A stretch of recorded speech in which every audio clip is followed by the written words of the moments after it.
Fellow Southern Cameroonians, my dear people of Ambazonia, brave warriors of our liberation struggle. Today is the 24th day of the month of July in the year of our Lord 2019, and my name is Comrade John Ba Akuro. Today, we are going to have a very brief and interesting talk about the just passed U.S. House of Representatives Resolution 358. I've read a lot on social media and I've received a lot of calls from people out there, both at home and abroad, who are confused, who do not understand exactly what is in this resolution. A lot are worried that House Resolution 358 condemns us to a return to federalism, meaning to a good lot of us that we have been fighting for no good reason, that the tens of thousands of lives lost have gone for just nothing, and that the untold suffering unleashed on our people will end without result. My dear brothers and sisters of the Southern Cameroons, I want to draw the attention of all and sundry to the effect that this is absolutely not true. Let me begin by saying this, that in every dark cloud, let us always go for the silver lining. So if we consider Resolution 358 to be a dark cloud, let us read in between the lines to pick out the silver lining in this resolution. But entirely, I don't even consider it a dark cloud. I simply believe that us, the people of the Southern Cameroons, would have loved this resolution worded differently. That we in our minds and hearts would have loved certain words used in some places to be removed completely and replaced by other ones. But trust me, we are not the ones who were working on this resolution. We stepped up our fight. We did all we could to get some of those words replaced. But I should say that we didn't come away with nothing completely. A few modifications were made, but it's true that the real issue that a lot of us would have loved removed was not removed. And so we should be able to now look at the letter and the spirit of this resolution, because that is what will inform us better. And no, there are some people on social media forum, particularly the supporters of our enemy, La République du Cameroun, will go out there and try to discourage people by saying, you see, the US, which is the most powerful country in the world, which is the country on which you leaned most, has decided that it is federalism and nothing else. And so you have nothing to do. And some say we don't even know what form of federalism they are talking about and all of those things. And so that means that everything is lost. My dear people, I bring you good news. Make it very clearly always to yourself that you shall never be discouraged or broken by whosoever believes that they can mislead you.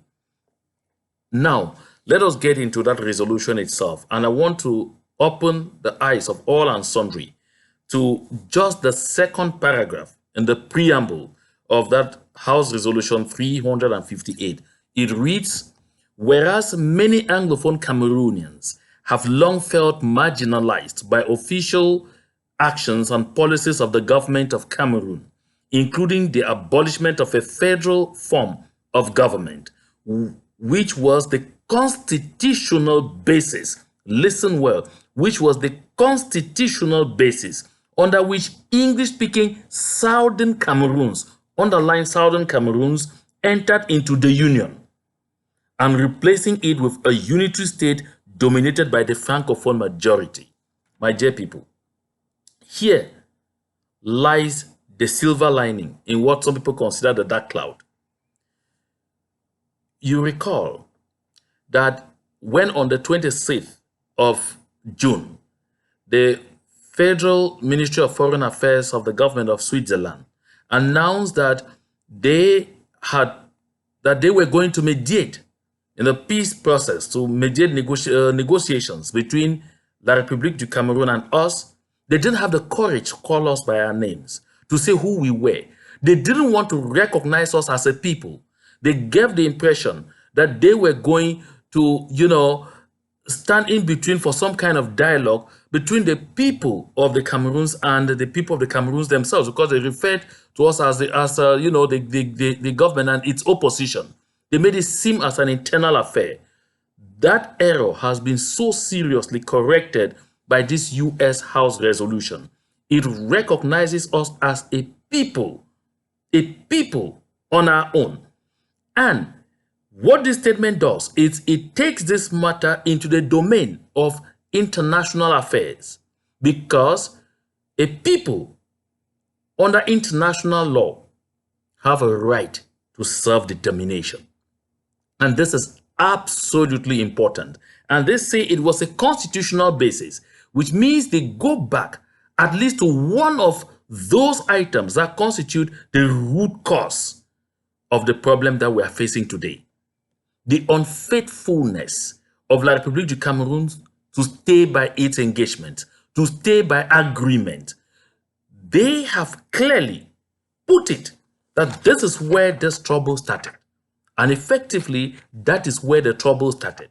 And so, when they move on to state much later that they think that a solution could be going back to where the problem started, that is to 1961, where we agreed to come together, where the Southern Cameroons agreed to come together in a federal system, it is not a sanction.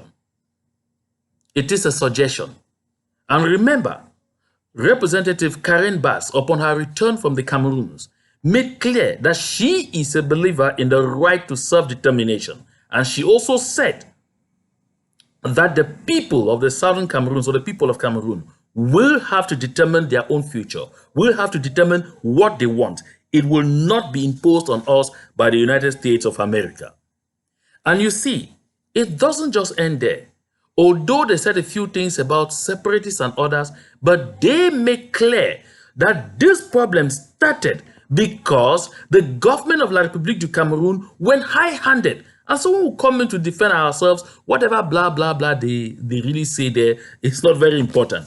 And I want to take note again of this other point, where they say, whereas numerous credible reports from human rights monitors, including the United Nations High Commissioner for Human Rights, have documented the excessive use of force by government security forces against Cameroonian civilians living in the Anglophone regions, including the burning of villages, the use of live ammunition against protesters, arbitrary arrests and detention, torture, sexual abuse, and killing of civilians, including women, children, and the elderly.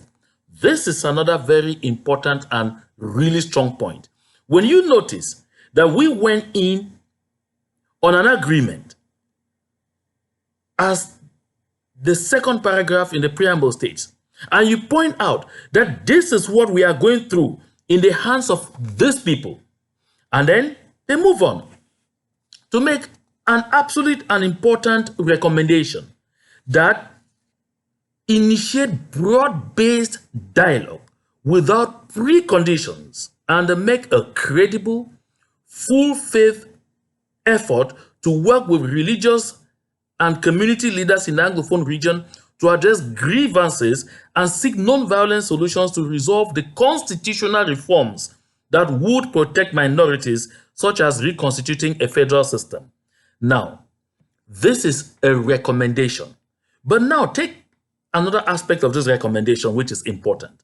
They say broad-based dialogue without preconditions. This is absolutely important. If you recall that La République du Cameroun said they will never want to discuss the form of their state, then when the genocide enabler in chief, Chief John Gute Joseph, as Prime Minister, went to Bamenda and Boya and Kumba, what did he say? He said the government of La République du Cameroun is no longer worried talking about federation. The only problem is separation will not be on the agenda. But here the United States of America says no precondition at all. Take every precondition off the table. Everything must be discussed. And they move therefore forward to suggest that, such as reconstituting a federal system, such as, they do not say reconstitute a federal system. It is a suggestion. So my dear brothers and sisters of the Southern Cameroons, the rest of the job is in our hands. Take note, La République du Cameroun is afraid of negotiations, afraid of dialogue. and has been trying to use under the table means to see how they can even force on us a mediator who comes in by wanting to let us believe that they should be the only. Because when you look at a statement signed by our brethren indicating that they are subscribing to Swiss mediation, the last statement says they want the world to see the Swiss-led process as the only with any real chance of success. That is terrible. That tells you what the enemy is doing, because they know that the triumvirate of France, Belgium, and Switzerland will always work in the interest of the French. My dear brothers and sisters, that is why I have stated over and over again that you should forget the fallacy of the fact that you keep shouting, people have embezzled money here, they have done this there, you are holding them to this. We have done everything to put a stopgap to embezzlement. Right now, the game has to be played on the negotiation table. How shall we go to the negotiation table? Will we go there strong? We need to lobby. We need to get important international firms to work with us. We need to get international experts to guide our action. Remember, La République has all of these people. They have hired too many firms in the United States of America. They will continue to hire across the world because they are the thieves. They know they need to make a lot of effort to take these things away from us. We are the owners. And we deceive ourselves that because we are the owners, no matter what they do, they can never take anything from us. My dear brothers and sisters, we deceive ourselves. Because a lot of people say our case is so clear and speaks for itself. Take note, if every case were so clear and speaks for itself and it should just go like that direct, you will not need lawyers in courts, because the judge will just look at the case will talk for itself, the texts are all there, and the judge will decide. But unfortunately, that is not the case. Lawyers are there to look for loopholes, to look for mistakes, to look for places where they can bring in interpretations. That is why we have to work as hard as possible to get not just the best lawyers, because the best lawyers will make sure that a winnable case is won. But the exceptional lawyer will make sure that a winnable case is not just won, but that everything is put in place to ensure that even the most biased judge in the world will not take victory away from you. That is why we need money. That is why we put together in the first place a joint account and called on you to contribute.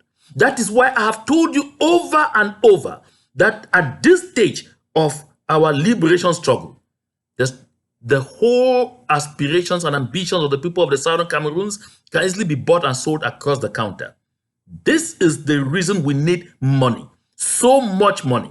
We have put in place stopgaps, and we are urging you, suggest more stopgaps to be put in place, but make sure, contribute that money that is required to enable us to do what we must do now. We have to go ahead and win this, and win it properly. Our destiny is now in our hands. We did not expect that the United States of America in their Congress should go and sit down and say we are decreeing the freedom and liberation of the people of the Southern Cameroons. They play their part and they allow us the opportunity now to play our own part. That is why the consortium, just like other organizations, to include the Republic of Ambazonia, the interim government under Sisiku Ayuktabe, the SCNC, and the AGOV of Comrade Cho Ayaba, and the Federation of Southern Cameroons Women's Organizations have said, we will not be part of any process mediated by Switzerland alone. That is why we are welcoming the announcements by the Canadian and German governments that they are ready and willing to be part of the negotiation process, because we stand for a multi-mediation process. That way, we are going to ensure total transparency and total light on the process. My dear brothers and sisters, it is important for the people of Southern Cameroons to know that if you have ever been standing on the fence, this is the time to rise to the occasion, because there will be no other chance after this one. This is the time for us to put our efforts together, all of us, and make sure we do things right. If we fail, we will have only ourselves to blame. I will not end this conversation without extending a hand of fellowship and actually congratulating our brethren, our prisoners of war, who showed again another act of bravery by standing up right in the dungeons of La République du Cameroon to swear their loyalty to the flag of Ambazonia. We must continue to pray for them. We must continue to show solidarity. We must continue to take all measures that make them know that we stand one with them and in one spirit, and to continue to make the oppressor understand that we will never abandon our prisoners of war. That said, this very interesting announcement. I have seen a message circulating on social media, on WhatsApp forums, being a so-called NGO with no name, and even the name of the official is not put on the message, urging children in the Southern Cameroons who want to go to school in September, but who do not have means to pay for their education, to call a certain telephone number, and the children will be interviewed, the children will be spoken to. I just want you to beware who you are getting in touch with. If this NGO is legit, the message will at least carry the name of the NGO. That message will at least carry the name of the officials of that NGO. Not just a telephone number for you to call anyhow. My dear people, beware of all such things. We are dealing with an enemy that is mutating, that uses any kind of means to trap down people. We recall that such a thing even already happened in Nigeria, when some of our refugees were asked to just call in places and give names, and before long, we saw people being rounded up as a result of that and taken to unknown destinations. Some ended in the dungeons of La République du Cameroon in Yaoundé. Be careful. Do not engage or call numbers you don't know or get in touch with people you don't know. As far as the issue of education is concerned, we shall be coming back to this in a much more detailed manner, and we shall bring directives which will be a direct result of consultations that are being carried out on ground zero, and especially with respect to the situation that we all know. Thank you very much. To God be the glory.